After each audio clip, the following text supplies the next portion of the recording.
Seja bem-vindo ao programa de hoje. O Agrofag está no ar, aqui na KTV e também no YouTube. Professor Celso, meu parceiro, bom dia, como vai o senhor? Bom dia, Antoniela, tudo bem? Bom dia a todos.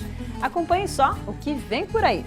O Paraná registrou um aumento de 20% na área plantada com milho verão. Nossa equipe foi até a propriedade das irmãs Piatti, em Céu Azul. E elas explicam por que investem no plantio dessa cultura. Quando eu colho milho em março e abril são os melhores, historicamente, são os melhores valores que nós temos de cotação do milho no verão. Porque é um momento de escassez de venda de milho safrinha, né? Produtores de leite enfrentam um momento difícil. Estão recebendo menos do que gastam para produzir. Você lembra quanto que você recebia pelo litro de leite lá em janeiro e agora nesse último mês? Em torno de R$ 2,80 começo do ano e esse último mês recebemos R$ 2,30, né? Então tem um déficit de 50 centavos acumulado. No estúdio, o especialista faz uma análise sobre a situação e aponta soluções para o setor. Você já ouviu falar em pulverização eletrostática? O João Caetano, produtor de Cascavel, mostra como ela funciona e quais os benefícios que traz para a lavoura.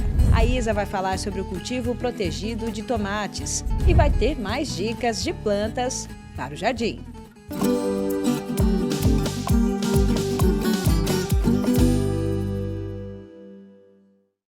Uma das coisas que mais nos motivam nesse trabalho que fazemos com o agro é registrar os avanços da tecnologia no campo e perceber como os produtores rurais são capazes de incorporar essas inovações no dia a dia, na rotina de trabalho, não é, professor? Isso está no DNA do agricultor brasileiro, né, Antoniela? O produtor rural brasileiro, ele não tem medo do novo, ele gosta de inovar. É isso mesmo, professor. E hoje nós vamos mostrar mais uma dessas inovações, a pulverização eletrostática. O nome é um pouco difícil, mas é fácil de entender como o sistema funciona. É só lembrar de uma lei da física bem popular, a de que polos opostos se atraem. Essa todo mundo conhece, né? A pulverização eletrostática funciona desse jeito. As gotas recebem uma carga elétrica e são atraídas pelas plantas, tornando a aplicação mais homogênea e eficiente. O João Caetano, produtor rural aqui de Cascavel, mostra na prática como isso funciona. Esta propriedade de 290 hectares fica localizada perto da estrada Rio da Paz, em Cascavel, no oeste do Paraná. 10 hectares estão cultivados com milho, que irá servir de silagem para a alimentação do gado de corte. Mas agora é a soja que ocupa a maior parte da lavoura. São 49 hectares semeados com 6 variedades de ciclos diferentes. O plantio começou em 25 de setembro. O João Caetano é engenheiro agrônomo e proprietário da área. Ele diz que a cultura tem evoluído bem durante esse estágio inicial de desenvolvimento, apesar de alguns problemas pontuais com as chuvas. Ela está se desenvolvendo bem, foi bem estabelecida. Temos alguns problemas agora com a soja que foi semeada por último, porque ela sofreu uma chuva muito forte em cima. A gente percebe que a germinação dela está um pouco mais atrasada, né? O agricultor mantém as expectativas elevadas em relação à produtividade. O objetivo é colher mais de 80 sacas por hectare. Ele também busca mais eficiência na aplicação de defensivos químicos e fertilizantes. Por isso, adaptou o maquinário convencional para utilizar uma tecnologia avançada, a pulverização eletrostática. O método funciona com base em princípios da física. Na prática é assim: as gotículas recebem uma carga elétrica que faz com que elas sejam atraídas até as plantas. A pulverização eletrostática, a diferença dela é que você instala um eletrodo bico a bico, né? Nos diferentes bicos de pulverização, que a gente chama de indução indireta da eletrostática. Então, ela adiciona uma carga nas gotas dos bicos, né? Nas gotas, e essa carga faz com que haja uma atração, né, para a planta. Então, quando as gotas estão carregadas, né, positivamente, elas são atraídas pela planta, que ela é um ambiente neutro, Então as gotas ficam, como na física, como tudo acontece assim, quando existe um polo positivo, ele quer descarregar essa carga, né? A planta é uma planta, ela é neutra, então as gotas são atraídas para a planta, então melhora o depósito de produto nas plantas, né? A força de atração é tão intensa que as partículas alcançam até mesmo a parte inferior das folhas, locais onde a aplicação convencional geralmente não chega. Como há uma atração das gotas para a planta, por a planta ser neutra e atrair essas partículas positivas para ela, né, você aumenta a deposição de gotas no alvo. Então, o que muda da questão convencional é essa carga que a gota recebe e diminui alguns aspectos negativos na aplicação, que ela fica melhor, né, a questão de deriva, diminui a deriva, então você tem uma eficiência melhor em função disso, porque a atração da gota é uma distribuição melhor na folha, porque as cargas também fazem com que as gotas cheguem na parte abaxial da folha, né, na parte de baixo da folha. Então você aumenta também o depósito de produto e homogeneiza essa deposição do produto na planta. O sistema escolhido por João Caetano conta com um módulo de controle, que fica instalado dentro da cabine. Ali, o operador do maquinário consegue monitorar a aplicação em tempo real. Este dispositivo é conectado por cabos até o módulo de potência e gera a carga estática responsável por carregar as gotas. Esse sistema também ele vem incorporado com umas válvulas elétricas, né? E que a gente chama de pulverização pulsada. Quando você faz a pulverização pulsada, você homogeneiza o tamanho de gotas porque você homogeneiza a pressão bico a bico. Como a gota fica mais homogênea, então a qualidade da aplicação também melhora. Porque quando você está pulverizando, você tem variações de velocidade e nas variações de velocidades as gotas vão mudando de tamanho, né? Então essa dispersão, essas mudanças de tamanho de gota, elas são menores quando você tem a pulverização pulsada, né? E a pulverização eletrostática precisa de um padrão de gotas para que ela funcione bem. Ela precisa que haja esse sistema bem homogêneo, porque você precisa dar uma carga para essa gota e essa carga tem que ser homogênea e funciona bem quando a gota também é homogênea. A aplicação pelo sistema eletrostático já foi usado na dessecação, antes do plantio da soja. Agora o produtor está aplicando 60 litros de calda com glifosato em cada hectare para evitar o nascimento das plantas daninhas na cultura da soja. Eu já percebi a eficiência da máquina, por alguns aspectos. Primeiro, pela homogeneidade da dessecação. Segundo, porque utilizando desse equipamento eu consigo também diminuir a quantidade de água utilizada, né? Então eu tenho um padrão de gotas homogêneo, né? Eu tenho uma quantidade de água menor, então eu consigo fazer com a menor utilização de água, qualidade da aplicação muito boa, então isso me dá uma série de vantagens, né? Vantagem logística, o custo diminui, né? A eficiência se mantém ou melhora. E o investimento aqui foi alto? O investimento é alto, o investimento não é barato. No entanto, com um conjunto de vantagens, eu pretendo pagar esse equipamento em 2 anos. Olha aí, professor Celso, mais uma tecnologia disponível para o produtor rural no momento da aplicação, né? É mais uma oportunidade que o agricultor tem de inovar, né? De colocar uma prática diferente no campo, no controle das pragas e ervas daninhas, né?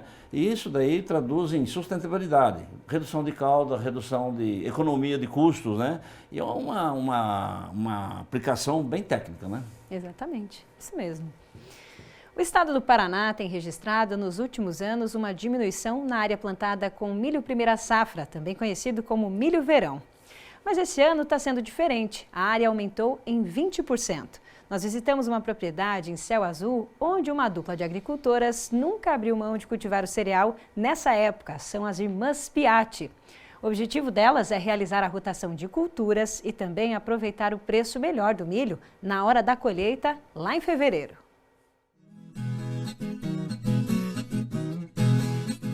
Faltam poucos dias para as plantas de milho formarem as espigas por aqui, na Fazenda Quatro Filhas, em Céu Azul. O plantio foi feito na metade do mês de setembro, em 85 hectares da propriedade. Quem comanda o manejo é a Andréia e a Márcia, irmãs que cresceram na agricultura. Todos os anos elas reservam uma parte da área para o cultivo do milho e acompanham a lavoura bem de perto. A gente trabalha com soja e uma porcentagem da área de milho verão. E no inverno a gente trabalha com milho safrinha e uma porcentagem da área com trigo e um pouco de aveia. Então a gente programa de forma a rotacionar os talhões. 20% da área a gente costuma destinar, o próximo a isso, para o milho verão. Então a gente vai rotacionando esses 20% nos talhões da propriedade. As plantas tiveram um bom desenvolvimento e, no geral, estão sadias. Elas estão se desenvolvendo bem, é um bom potencial. O estabelecimento inicial foi bom, muito bom, o plantio, o arranque inicial. Esse ano está tendo chuvas mais frequentes e também temperaturas mais amenas, mais frias. Então, logo depois do arranque inicial ali, o milho se desenvolveu um pouquinho mais lento comparado ao ano passado. Mas ele está com potencial e vindo muito bem. Em relação ao manejo contra pragas e doenças, um dos principais pontos de atenção é a cigarrinha. Nesse ano, felizmente, a incidência foi baixa. A cigarrinha do milho é uma das principais preocupações para nós produtores de milho e de milho verão mais ainda. Com a crescente área de milho safrinha, que também é uma cultura importante, tem acontecido que após a colheita vem o fluxo de milho tiquera, milho voluntário, que é um ambiente de multiplicação da cigarrinha, que quando a gente planta o milho vai ter essa pressão maior de cigarrinha. Então é um ponto de muita atenção para o produtor de milho verão, de intensificar esse cuidado, esse monitoramento se está presente na área ou não.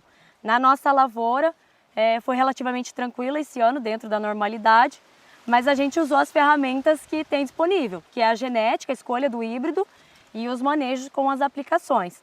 A pressão foi baixa, mas é um ponto de preocupação grande para nós, produtores de milho verão. Por conta das aplicações contra pragas e doenças mais frequentes, a cultura do milho exige investimentos mais altos do que a soja. Apesar disso, a agricultora explica que, pensando a longo prazo, vale a pena seguir plantando milho. O produto final ele vai ser um milho de qualidade. Na safrinha a gente tem o risco de uma geada, de chuva na colheita, tem um risco maior. Então ele vai ser um produto final de qualidade. Ele tem um ótimo potencial no verão.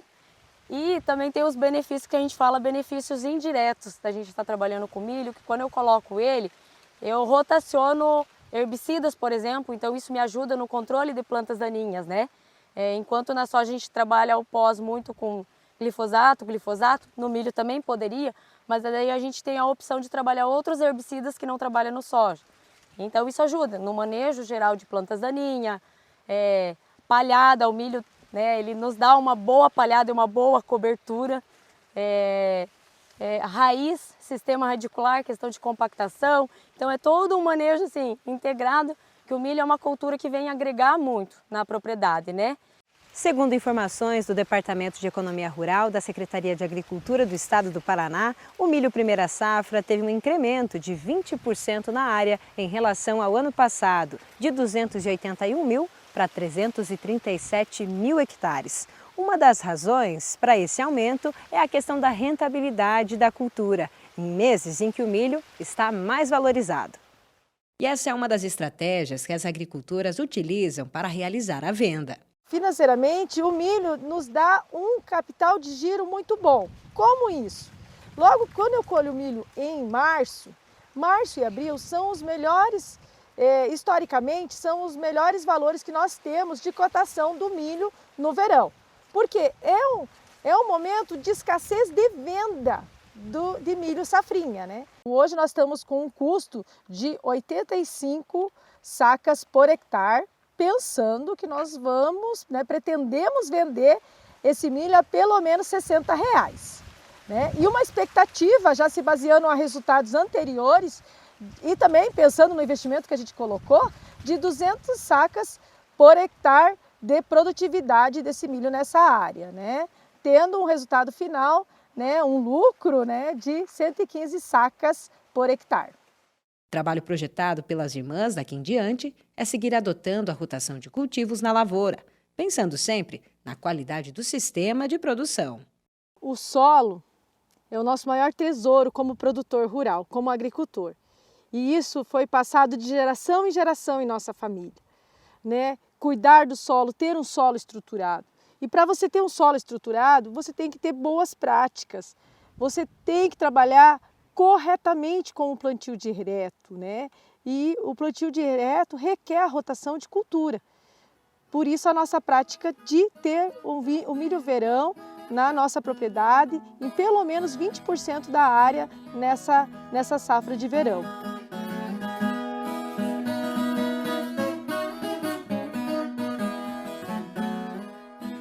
Tá aí, cada produtor vai ter a sua estratégia então, né? E o milho é uma espécie que enquadra muito bem em rotação de cultura, né? Pensando em rotação de cultura é excelente, então o agricultor, o produtor rural, vai dosar isso na sua propriedade. Os benefícios que traz essa rotação e fazendo isso na safra de verão, você tem uma produtividade maior também. E vai ter um produto onde a oferta desse produto no mercado talvez seja menor, então vai ter um preço mais estável, talvez até um preço melhor para o agricultor. Além do benefício da rotação de cultura, um preço mais estável, um preço melhor. Muito bem. E agora é a hora da Isa na Fazenda. Acompanhe.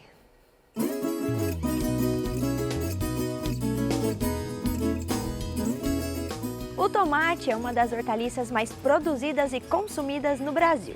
Presente tanto nas grandes lavouras comerciais quanto nas hortas caseiras, o cultivo da espécie desperta o interesse de quem busca qualidade, produtividade e sabor. Na Fazenda Escola, o tomate também tem papel importante. O cultivo serve como espaço de aprendizado e demonstração de tecnologias, permitindo que acadêmicos e visitantes acompanhem de perto o manejo e o desenvolvimento das plantas. O cultivo é em sistema protegido e conta com 2.200 pés de tomate, sendo 2.000 da variedade Graziani e 200 da Sweet Heaven, ambos da Sakata. Essas plantas foram transplantadas há cerca de 40 dias e já apresentam frutos formados na segunda penca. O sistema adotado é o de vasos individuais, com condução em fitilho e fertirrigação por gotejamento, garantindo irrigação precisa e nutrição equilibrada. A época de plantio é um dos primeiros cuidados que determinam o sucesso do cultivo.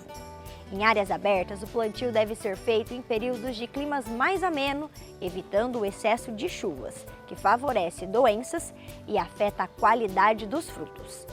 Já o cultivo protegido, como o que é conduzido na Fazenda Escola, permite produzir o ano todo, com maior controle ambiental e redução das perdas.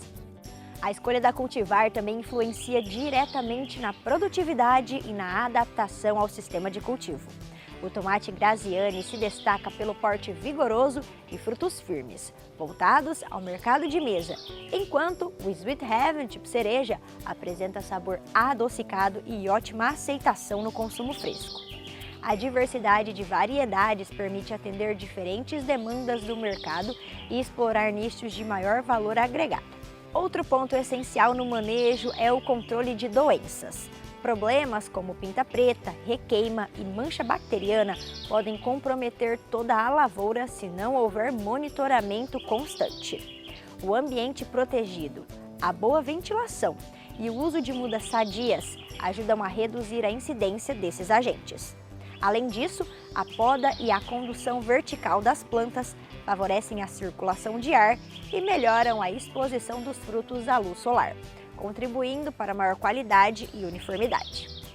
A adubação e a nutrição são etapas decisivas para o desenvolvimento do tomateiro. A fertirrigação por gotejamento, como a que temos aqui, possibilita fornecer os nutrientes na medida exata, conforme a fase de crescimento. Elementos como cálcio, potássio e magnésio são fundamentais para prevenir distúrbios fisiológicos, como fundo preto, e garantir frutos mais firmes e resistentes. O manejo da irrigação requer equilíbrio. O excesso de água favorece doenças nas raízes e nas folhas, enquanto a deficiência hídrica causa rachaduras e má formação dos frutos. O sistema de gotejamento é o mais indicado, pois direciona a água diretamente à zona radicular, reduzindo desperdícios e mantendo a umidade constante. Na fase final do ciclo, a colheita deve ser realizada quando os frutos atingem coloração uniforme e firmeza adequada. Para o transporte e comercialização, é comum colher os tomates ainda levemente alaranjados, completando o amadurecimento fora da planta. A produtividade varia conforme o manejo, o ambiente e a cultivar. Em sistemas protegidos, bem conduzidos, é possível alcançar de 8 a 12 quilos por planta, com frutos de excelente qualidade comercial. Para quem cultiva em casa, o tomateiro também pode se desenvolver em vasos com pelo menos 20 litros, desde que receba luz solar direta, substrato rico e adubação regular. A escolha de variedades mais compactas, como os tomates cereja e grape, facilita o manejo e garante boa produtividade em ambientes domésticos. Não deixem de acompanhar o Agrofag nas redes sociais. Nos vemos na próxima semana. Até mais! Obrigada, Isa. Já estão no ar 2 novos episódios do Agrocast Fag. Olha só, nós separamos então aqui na tela para vocês verem os temas por trás dos produtos biológicos com a Rovensa Next. Nós contamos com a participação aí do Márcio, da Joana e da Thaís, que falaram sobre como é feito um produto biológico, como é criado um produto biológico. A Joana, ela está lá no estado de São Paulo desenvolvendo esses produtos na prática no laboratório. Então, um episódio muito interessante, 63 aí do Agrocast Fag. E também falamos aí com a equipe Camagril, concessionária Massey Ferguson aqui em Cascavel, sobre Smart Farm, do plantio à colheita, soluções que rentabilizam os lucros, com a participação do Diego e também do Adrevandro, falando aí um pouquinho sobre algumas das tecnologias mais avançadas para o plantio até a colheita. Para assistir o Agrocast Fag é só acessar o nosso canal no YouTube ou a nossa conta no Spotify. Os QR Codes estão na tela. E se você quer participar com a gente do programa, esclarecendo dúvidas, enviando fotos e vídeos, compartilhando informações e novidades aí da sua região ou sugerindo assuntos para tratarmos aqui, entre em contato com a nossa equipe lá no WhatsApp. O número é o 45-3321-3970. Nós estamos em todas as redes sociais, no Instagram, TikTok, lá no YouTube e também no Facebook. Participe com a gente. Professor Celso, na semana passada nós mostramos aqui dicas de cultivo de plantas de jardim que resistem bem ao sol. Quem nos ajudou foi a Fernanda. E hoje ela está de volta para trazer algumas opções de plantas em vasos. Vamos acompanhar? Vamos lá. Olha aí. Eu vou mostrar para você umas opções também que a gente pode ter em vaso, tá? Porque eu posso fazer canteiro no meu espaço, no meu jardim, no meu sítio, mas eu posso também ter vasos, né? Trazer um pouquinho mais perto para a área, ou mesmo para essas áreas de lazer, tem vasos também, né? Sim. Então, ó, essa daqui se chama Strelitzia augusta. Eu posso ter ela no chão, mas eu posso ter ela em vaso, como esse exemplo que nós montamos aqui. Planta que pode ser pleno sol, então ela tem esse formato como se fosse um leque, né? E aqui eu fiz uma composição com guembé por baixo, que é uma planta de sol também, tá? Um guembé com a Strelitzia augusta. O substrato delas pode ser, então, cascalho, pode ser a própria terra mesmo, como que você montou ali? Normalmente a gente planta com um substrato que é uma mistura de humus de minhoca, já com um pouco de fertilizante, para ficar bem aerado, um pouco de areia, né? A terra normal nossa, ela é muito argilosa, então fica muito compactada. Então sempre mistura o humus de minhoca. Quem faz compostagem em casa pode estar utilizando também, tá? Ela vai adorar esse tipo de substrato. Então essa seria uma opção em vaso. Eu posso utilizar também essa outra vegetação ali, Antoniela, que é a Pleomele variegata. Ela é para sol pleno também e posso ter ela em vaso, ela fica muito bonita. Aqui eu tenho uma menor, mas aqui no nosso espaço vocês podem ver depois que vai ter umas maiores também. Elas ficam grandes, mas para vaso fica bem legal. As folhagens também. Também, e essa traz um pouquinho de cor também, que ela é um amarelo com verde. A variação dela é bem bonita. Uma variação, aham. A gente tem também aquela composição que pode ser, né, pendurada, a gente consegue ver ali.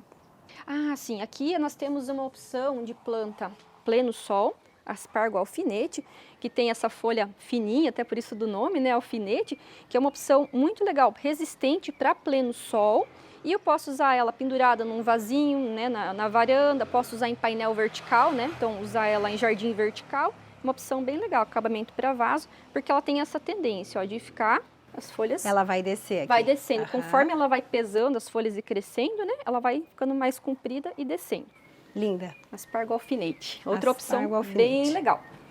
Aqui, Antoniela, eu tenho mais uma também, que essa mais amarelinha, que ela atrai muito também beija-flor, atrai as borboletas, né? Que é o camarão amarelo. Camarão amarelo. Camarão. Ela tem um outro nome também, né? Tem, picolé. Picolé. Esse é mais clássico, esse é das nossas avós, né? As nossas avós conhecem por picolé. As nossas avós, algumas mães chamam de picolé e o nome comum dela no mercado é camarão amarelo. Tem a versão vermelha dela também, que não é tão comum, mas tem também. E esse é o tradicional camarão amarelo.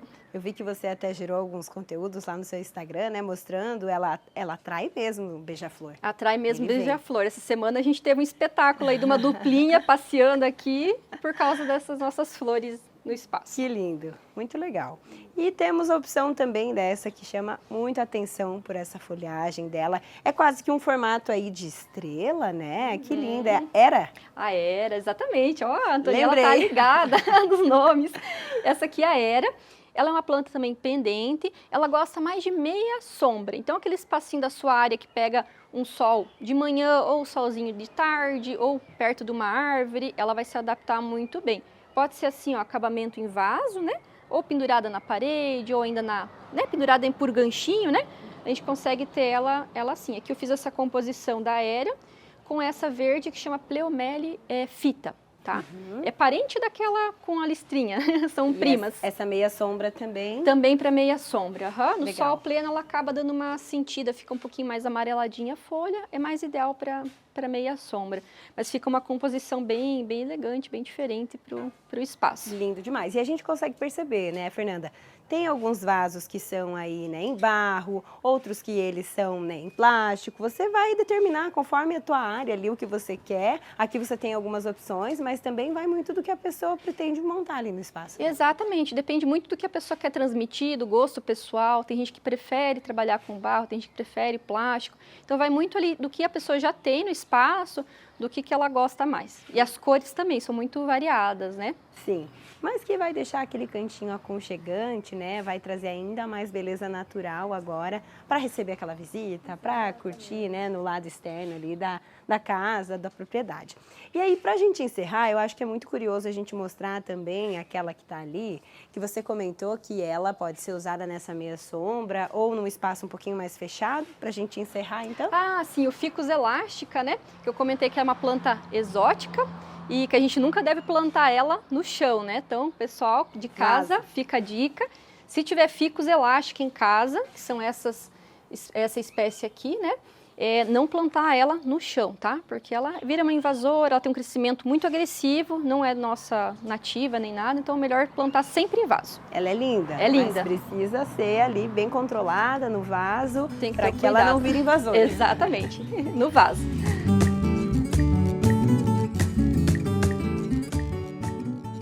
Muito bonitas essas plantas, né? E a gente agradece a Fernanda e tá aqui na tela o endereço dela nas redes sociais. Vamos ver agora os preços do mercado agrícola em nossa região.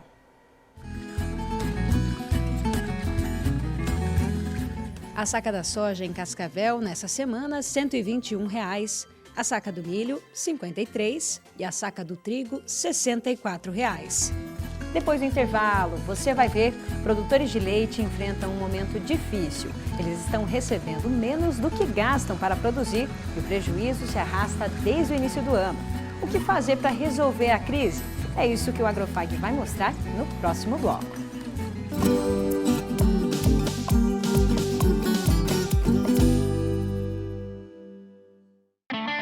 Prepare-se! Em novembro, educação, ciência, tecnologia e negócios se encontram no maior evento agro realizado por uma instituição de ensino no Brasil. Citiform Fag, 5ª edição. Mais de 60 expositores, leilões de animais, corrida noturna, atrações da cultura rural, premiações e seminários especiais. Venha participar! Citifarm Fag. Evoluir e transformar. Nosso agro realiza.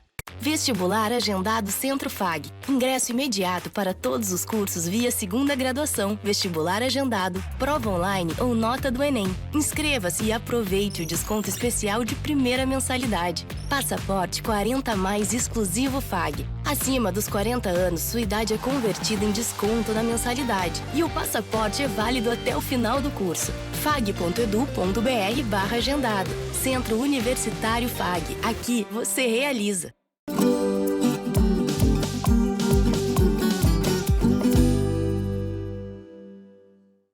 Estamos de volta. E professor Celso, agora a gente vai falar sobre essa questão difícil que o setor leiteiro no Paraná está enfrentando, né? Nós temos uma tela aqui com um levantamento feito pelo Conselheite, que é um conselho que reúne indústrias, produtores rurais, né, os sindicatos rurais também, que mostra aqui o preço pago pelo litro de leite ao produtor, então, R$ 2,20 em média. Já o custo médio de produção está em R$ 2,62, bem acima, né, professor? O preço do leite ele é um produto muito volátil, né? A volatilidade é muito forte, né? Isso vai desestimulando a produção, né? Então tem que tomar algumas atitudes para corrigir isso daí. E o que está acontecendo? Hoje o agricultor está pagando para produzir, né? Então essa instabilidade gera uma incerteza no campo, né? Nós temos que proteger esses produtores. É isso, e nós conversamos com alguns produtores para saber como eles estão enfrentando esse momento difícil. A produção de leite é a fonte de renda exclusiva deste sítio que fica no distrito de Sede Alvorada, em Cascavel, no oeste do Paraná.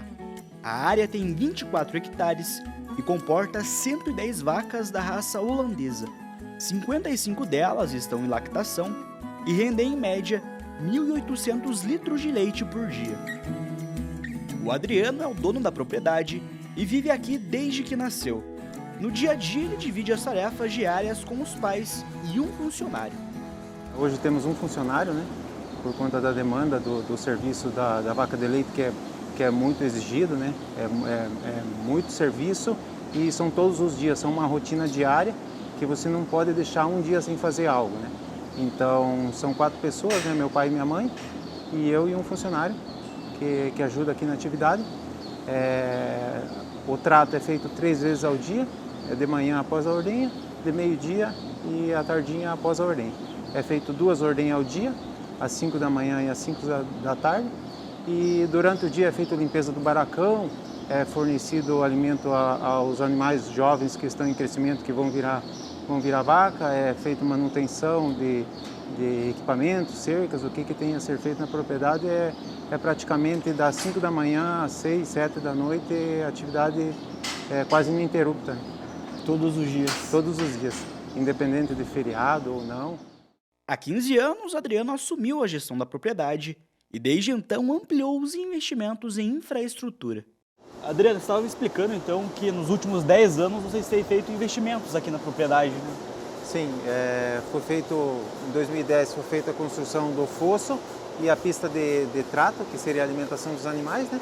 E juntamente com a sala do leite e a ordenhadeira canalizada com 4 conjuntos, né? Aí em 2018 foi construído um barracão no sistema de compost barn, né? Que eu confinei os animais. Antes os animais se alimentavam aqui e iam para os piquetes. Aí eu confinei os animais no sistema de compost barn e nesse último ano, ano passado no caso, eu ampliei o compost barn, né? Para gerar mais conforto aos animais e troquei a minha ordenhadeira de 4 conjuntos, passei para 6 com extração, com medição e alguns ajustes melhores do que a que eu tinha, né? Mas 2025 não tem sido um ano fácil para o Adriano. Chegou o momento de dar uma pausa nas melhorias. Isso porque as quedas sucessivas do preço de leite não têm cobrido nem mesmo os custos de produção. No começo do ano já teve uma queda, né? Foi acentuando mês a mês, né? É uma queda expressiva, né? Porque são de 5 a 15 centavos, variando em meses, mas o que mais agravou porque foi quedas consecutivas, né? Então você pega ali de janeiro a março que começou as quedas, até esse último mês que recebemos, ainda veio queda, né? Então foi um acúmulo de quedas, sem ter pelo menos um mês que esteja estável ou tenha aumentado, né? Isso foi agravando daí. Você lembra quanto que você recebia pelo litro de leite lá em janeiro e agora nesse último mês? Em torno de R$ 2,80 começo do ano, e esse último mês recebemos R$ 2,30, né? Então tem um déficit de 50 centavos acumulado, né? Isso representa muito, porque hoje seria em torno de R$ 2,80 o custo da produção, então vem num déficit acumulado durante esses meses, que está um cenário bem crítico, né, para a atividade do leite. Agora, cada decisão precisa ser tomada com muita cautela. É um cenário de muita calma, né? Você tem que fazer muito assertivo, né? As suas decisões têm que ser tomadas muito assertiva. Investimentos, você tem que pensar muito antes de fazer. Você tem que tentar honrar os compromissos já feitos, né? Essa é a questão do cenário atual, né? Tem que ter muita cautela, né? Muita cautela, porque não tem precedentes assim de uma crise tão grave que eu vejo, né? De acordo com o Conceleite, que é a associação que reúne os produtores e as indústrias do setor, em outubro o produtor paranaense recebeu em média R$ 2,20 pelo litro de leite, um valor abaixo do custo médio de produção, que foi de R$ 2,62. Nós vivemos numa crise muito importante de produção nesse momento. O que acontece? O valor recebido pelo leite já está abaixo do custo de produção. E esse valor vem caindo mês a mês nos últimos 5 meses. Como que nós entendemos ou como que nós analisamos isso dentro do Conceleite, junto das indústrias e da federação? Nós tivemos um aumento de produção de leite no país inteiro. E aí vale um comentário, né? A gente fala, o leite está em crise, mas como é que aumentou de produção? O leite é um produto que ele responde rapidamente ao investimento. E todos os outros setores estão sofrendo na agricultura. Então, quem tem produção de leite, ele consegue investir um pouco em ração melhor, em comida melhor, e ele colhe o resultado já no dia seguinte. Então, o produtor tem aumentado um pouco a sua produção, visando aumento de fluxo de caixa, para pagar as outras contas que estão aumentando ou para cobrir prejuízos que outras atividades agrícolas também já deram. Então, é muito importante a gente salientar isso. A entidade aponta outro fator que está provocando a queda nos preços do litro de leite: o aumento das importações. Além do aumento de produção doméstico no Brasil, nós temos uma importação massiva que está quebrando recorde atrás de recorde todos os meses. E essa importação, ela está destruindo o mercado interno. Nós, só para vocês terem uma ideia, importamos metade do que o Paraná produz. O Paraná é o segundo maior produtor de leite do Brasil, o estado segundo maior produtor de leite. E nós importamos metade da produção do Paraná nesse último ano. É muito leite e isso está entrando de maneira desleal. Os efeitos da crise também têm pesado nas contas da Coplaf, cooperativa que reúne 50 produtores de leite ligados à agricultura familiar. O Adair é o diretor-presidente da Coplaf e diz que, nesse momento, o trabalho da organização está focado em reduzir o prejuízo dos associados. Na cooperativa, a gente tenta buscar alternativas de amenizar a situação do impacto para os nossos produtores cooperados, né? Hoje a cooperativa ela tem uma política de fornecer insumos competitivos para a produção dos nossos agricultores e, ao mesmo tempo, esse fornecimento ele ajuda a absorver os custos da cooperativa e, ao mesmo tempo, a gente tem um laticínio que industrializa e que também agrega valor no produto e a gente devolve uma parte dessa margem para ajudar os nossos agricultores a ter um preço um pouco melhor, menos impactante pela crise do leite. A cooperativa procura agregar valor ao leite com a fabricação de alimentos derivados, como queijos, iogurtes e manteiga. A maior parte da produção é vendida para os programas governamentais. A cooperativa ela tem a função de fornecer insumo para o cooperado, tem uma receita e, ao mesmo tempo, ela transforma o produto e vende. Vende para o mercado, 17% para o mercado convencional, mas vende 83% da sua produção para os programas governamentais. Então, essas rendas que entram na cooperativa diluem custo, tornam uma gestão mais eficiente, consegue trazer um resultado maior para a cooperativa e aí sim ela repassa em preço para os produtores. Em outubro, o preço médio pago aos cooperados foi de R$ 2,39.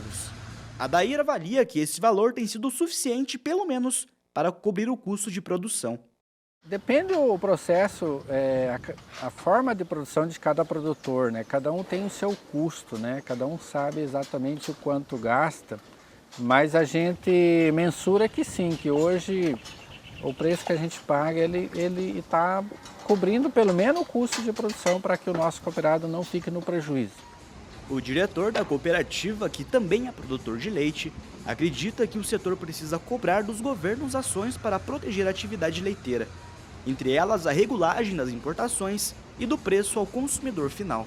Cooperativa e demais parceiros e representações de órgão público, estadual, federal, a gente tem buscado, solicitado apoio no sentido de que o governo estadual, federal, municipal tenha atitudes que venha a regular essa entrada para que a gente consiga ter uma regulagem do nosso estoque nacional, para que consiga novamente ter um preço regulado, também um preço mais justo. E uma outra situação que ajuda a agravar ainda a questão do preço do leite, que precisa ser olhado com bons olhos, até pela fiscalização, o órgão responsável, é que o produtor está ganhando pouco preço aqui na ponta, mas lá na prateleira do supermercado não tem abaixado na mesma proporção para o consumidor. Então também tem esse fator que eu acho bastante importante, porque se não baixar o preço lá para o consumidor, não vai aumentar consumo, e não aumentando o consumo não resolve a situação do excesso de leite que está no Brasil. Então são várias ações que a gente, como cooperativa, enxerga e que a gente também aponta como soluções dos problemas que precisam ser vistos por quem é responsável por esse setor e por essa cadeia, até a nível de fiscalizar. E aqui no estúdio nós seguimos falando sobre esse cenário da pecuária leiteira. Vamos falar aí sobre esse momento com alguém que entende muito dessa área, tem uma experiência de mais de 40 anos aí.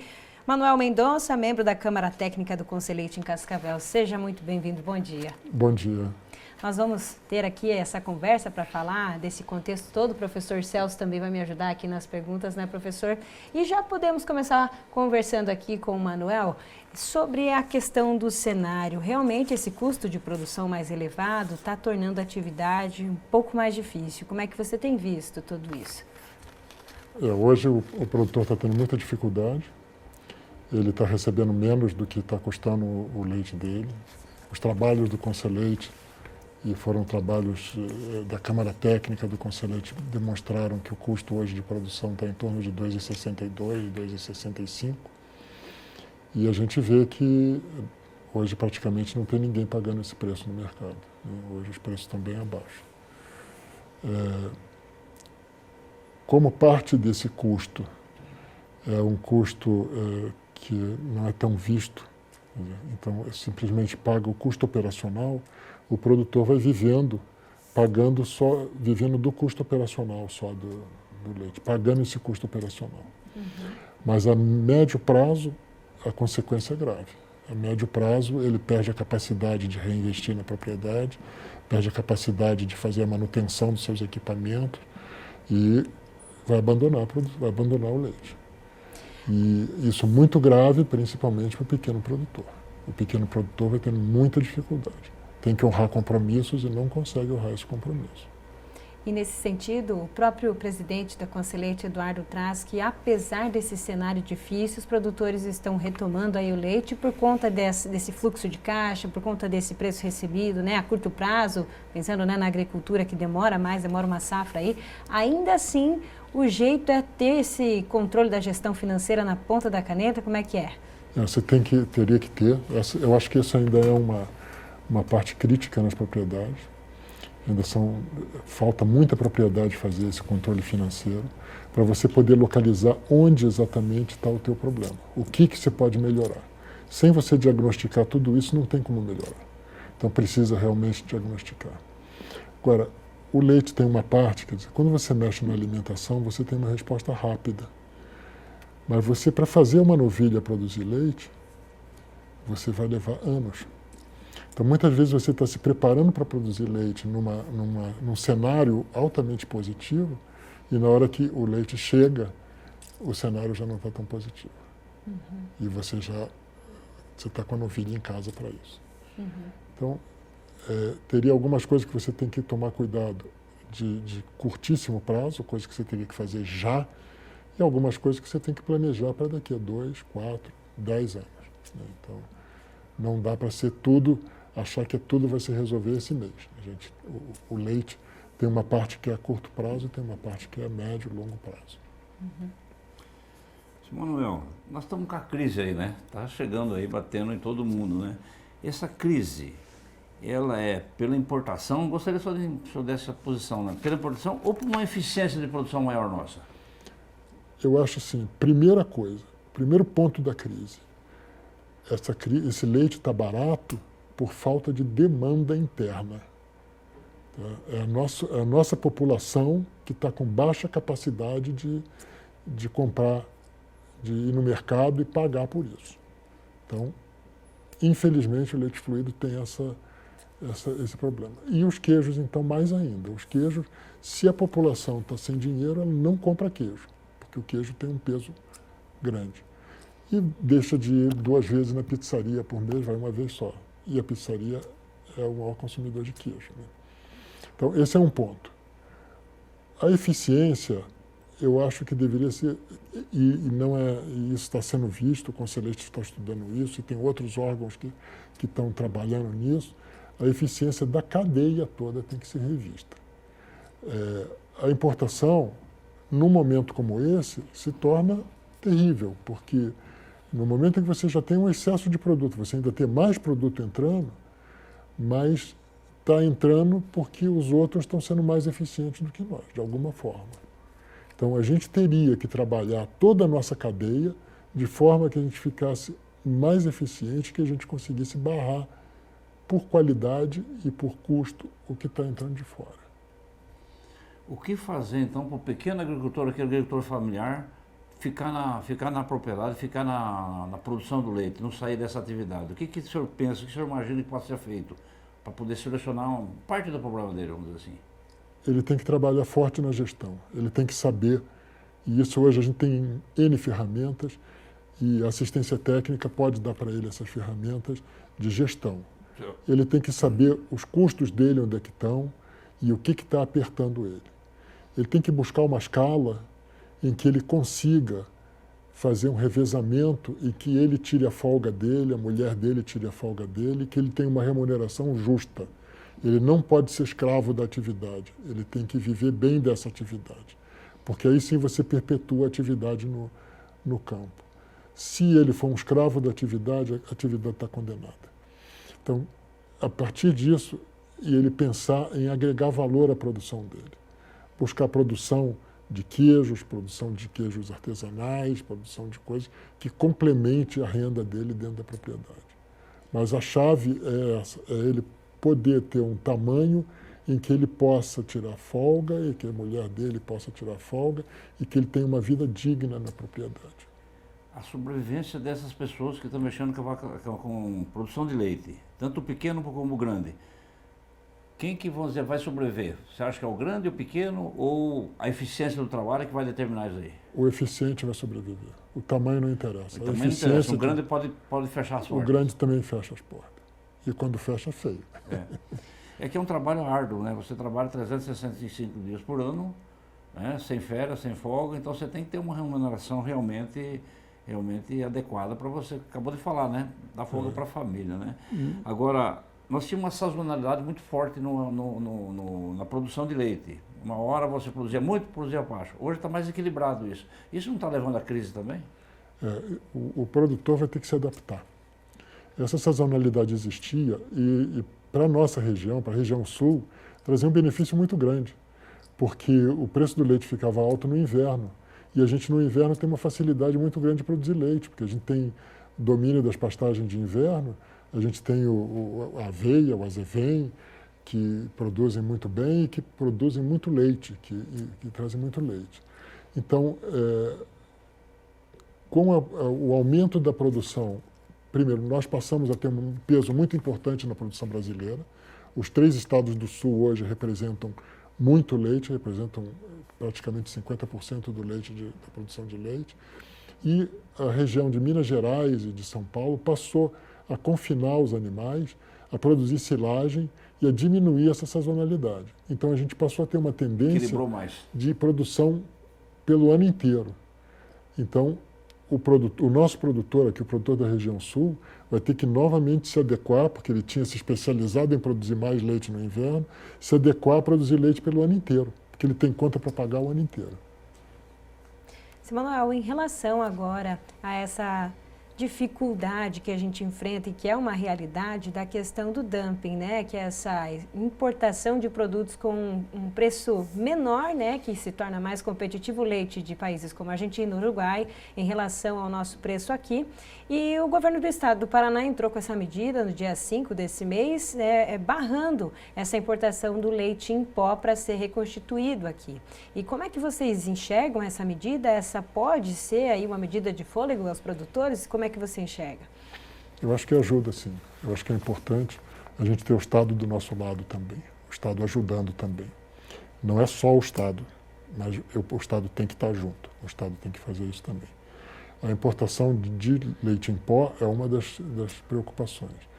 O queijo também é outra preocupação. A gente aqui, nessas regiões próximas da fronteira, a gente vê uma quantidade muito grande de queijo entrando, competindo com os queijos brasileiros. E o papel, quer dizer, quando a gente fala que tem que melhorar a eficiência do produtor, tem que melhorar a eficiência da indústria, mas também tem que melhorar a ajuda do Estado. O Estado tem que estar mais presente nisso junto conosco. Porque não é só um fator que está nos atrapalhando, são vários fatores que estão juntos formando a tempestade perfeita, né? O Conselheite tem feito esse papel de representar os produtores, né, lá junto no diálogo ao governo do estado, ao governo federal, e essa solicitação ao Ministério do Desenvolvimento Agrário, por exemplo, né, com algumas medidas para ajudar esses produtores de leite a ficarem no campo, a perpetuar então, né, a continuidade da família, a sucessão familiar. Quais são os principais pedidos que vocês têm feito ao desenvolvimento agrário que poderia ajudar nesse sentido? Então, o Conselheite, ele trabalha com a métrica do sistema. Ele mostra exatamente o que está acontecendo. Quanto é que a gente está recebendo, por quanto é que está vendendo, como é que está. E daí fica muito transparente qual a situação que isso está.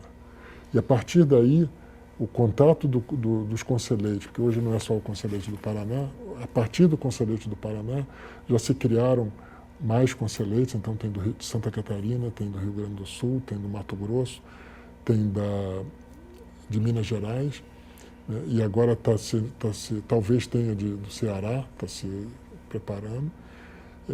Então, tudo isso você passa a ter como conversar com o governo, mostrando números, mostrando dados reais, dados da região. Essa métrica que é muito importante que venha também boa do produtor, que o produtor também tenha a sua métrica, que todos tenham a sua métrica, para a gente poder ter uma argumentação em cima disso. E daí o Conselheite passa a ter, além de ter a representação através da Federação da Agricultura no Paraná, tem da CNA em Brasília, e aí a voz do produtor chega lá em cima, né? Chega onde a gente simplesmente gritando aqui embaixo não consegue.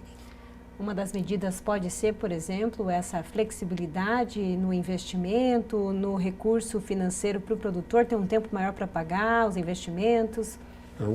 A gente vê que é uma das grandes deficiências dessa parte que depende do governo, depende da coisa, é que os financiamentos que tem para investimento são com prazos curtos e com juros altos. Então, o que a gente precisaria? A gente precisaria de ter prazo mais adequado para que o produtor pudesse pagar com um juro compatível com a atividade rural, né? Que juro de 15% ao ano, juro de 20% ao ano, não vai ser pago. não tem condição de pagar. Seu Manuel, o nosso tempo aqui é curto, né, para a gente falar de um cenário tão importante aí para a agricultura brasileira, mas se o senhor quiser deixar um último recado aí, então? Eu acho que a gente tem que continuar lutando. O produtor de leite é um lutador, 365 dias por ano. Ter esperança de que vai melhorar, que com certeza vai. Com a fé de que a própria população brasileira vai ter melhores condições de comprar um produto tão nobre quanto é o leite, tão importante para a vida, tanto para a criança quanto para o idoso, como para a vida inteira. Né? Muito bem. Deixamos nosso agradecimento aqui, né, professor? Com certeza. Agradecer muito a presença dele, que é esse esclarecimento que ele deu para nós. Com certeza. Obrigado, seu Manuel. Até uma próxima. Sempre que quiserem. E agora vamos acompanhar como fica a previsão do tempo para os próximos dias.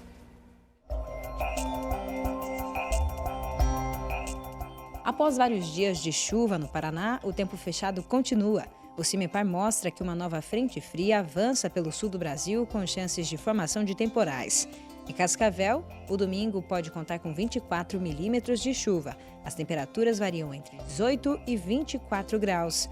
Amanhã o tempo permanece assim instável, com chuva principalmente de manhã. À tarde, o sol vai ganhando espaço novamente. As temperaturas ficam entre 14 e 22 graus. A aproximação de uma massa de ar frio traz estabilidade a partir de terça. As temperaturas caem. Mínima prevista é de 11 e a máxima 23. Para quarta, o sol ainda predomina e as temperaturas se elevam um pouco. A mínima é de 14 e a máxima 26 graus.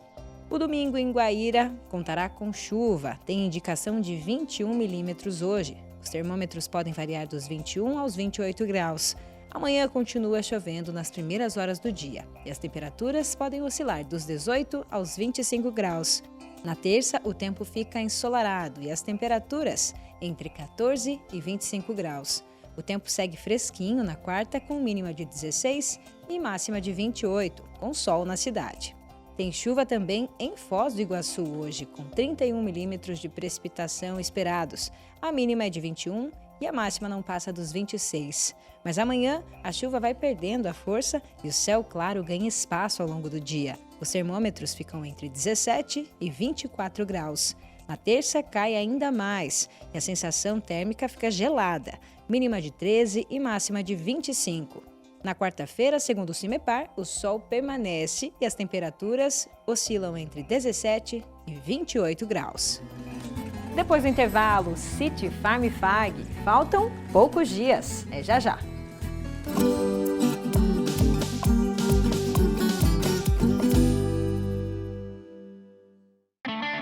Prepare-se! Em novembro, educação, ciência, tecnologia e negócios se encontram no maior evento agro realizado por uma instituição de ensino no Brasil. City Farm Fag, 5ª edição. Mais de 60 expositores, leilões de animais, corrida noturna, atrações da cultura rural, premiações e seminários especiais. Venha participar! City Farm Fag. Evoluir e transformar. Nosso agro realiza.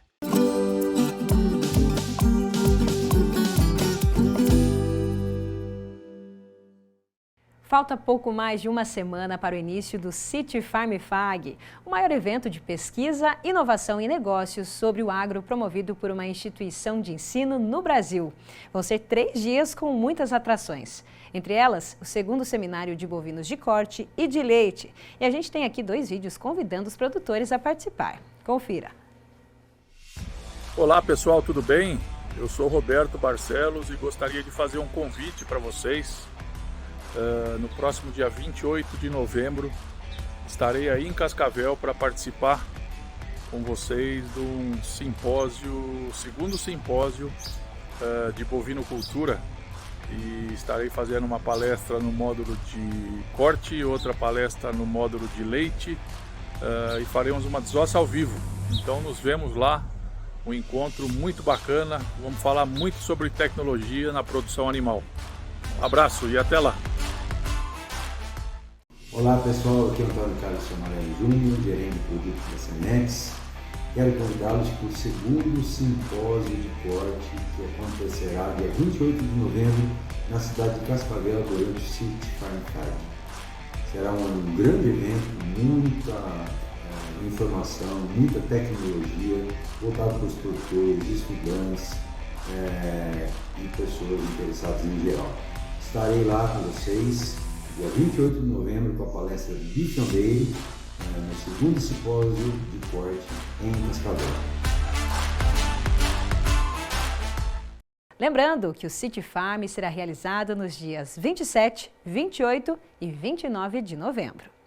Confira agora os preços das proteínas animais em nossa região.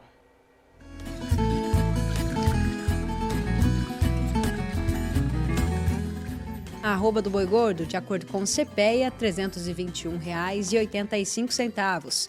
O quilo do suíno, R$ 6,65 e o quilo do frango, R$ 4,32. Está na hora do quadro Redes Sociais e a gente mostra aqui algumas indicações de eventos, de cursos e também, claro, falamos dos nossos telespectadores e produtores rurais que são nossos parceiros. Começamos aqui com um registro que nos deixou muito felizes, a Maiara e o Ednei, que são lá de Catanduva, são proprietários da Charcutaria Caravaggio e eles foram reconhecidos aí na última terça-feira com o selo Arte. Então, um selo que permite a comercialização dos produtos em todo o território nacional. E, claro, contam com a ajuda do IDR Paraná, alguns parceiros e a Maiara e o Ednês. E a próxima agora é de dar água na boca, quem que não gosta, né, de um salame italianinho. Eles fazem também várias outras receitas super interessantes aí na charcutaria. E um incentivo muito grande, né, essa conquista para eles. Parabéns para eles. Parabéns para eles, é uma bela conquista mesmo. A gente fica aqui muito feliz de saber que vocês aí agora vão poder levar os produtos de vocês para todo o Brasil. Vamos agora então às indicações. Tem tarde de campo sobre abacaxi. Legal, né? Interessante essa cultura aqui. A gente nunca tinha mostrado um evento assim. Dia 19 de novembro, lá no sítio São Luís, em Santa Isabel do Ivaí. Parceria IDR Paraná, junto com o governo municipal de Santa Isabel. Então a programação vai contar aí com informações sobre custo de produção, plantio no mulching, que é realmente aquele plástico, né, para proteção, planejamento da safra. Professor Augustinho deu essa indicação aqui para a gente? O Augustinho que deu essa indicação é muito boa. Agradecemos então, professor Augustinho Borsoi. Seguimos. Vamos lá então falar também aí da Feira Internacional da Mandioca, que acontece em Paranavaí e vai reunir alguns aí dos principais produtores de mandioca do nosso estado, indústrias. Também aí rodada de negócios, é um dia de campo interessante que acontece do dia 25 ao dia 27 de novembro. Mais informações tem o site aí também para vocês acessarem com o QR Code na tela. Olha só, tem o ranqueamento e o leilão de ovinos durante o City Farm FAG. Mostramos agora há pouco falando, né, sobre o seminário de bovinocultura de corte e de leite. E tem também na sexta-feira o ranqueamento e no sábado o leilão de ovinos. Então, com a participação aí da Ovinopar, a Associação dos Ovinocultores do Estado do Paraná, outras regiões do Brasil também vão estar aí nesse movimento para motivar, né, a qualidade da carne dos ovinos e também animais aí de ótimo desenvolvimento, né? Então, mais uma dica durante o City Farm. Vocês estão vendo, tem muitas atrações nesse nosso evento aqui, né, professor? Bastante atrações importantes.